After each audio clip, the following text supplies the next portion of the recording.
Мы часто много слышим о призвании, но очень часто мы пропускаем это слово мимо наших ушей. Мы, как, знаете, как почтальоны. Мы отправляем письма и направляем адресатам.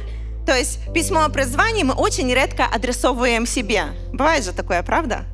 Когда звучит о призвании, мы как почтальон. Это не мне, это тому адресату. Это Юля. Или еще кому-то, да? Мы почтальоны. Мы порой берем не свою роль, мы берем на себя роль почтальона, хотя это не наша роль, и отправляем кому-то в то время, когда слово звучит именно нам. И мы порой пропускаем. Не потому, что мы не призваны, а потому, что мы пропускаем слово, которое Бог нам говорит. Давайте мы сделаем так, чтобы мы не были почтальонами. Когда звучит слово, в первую очередь, чтобы адресатом был я, слово звучит ко мне.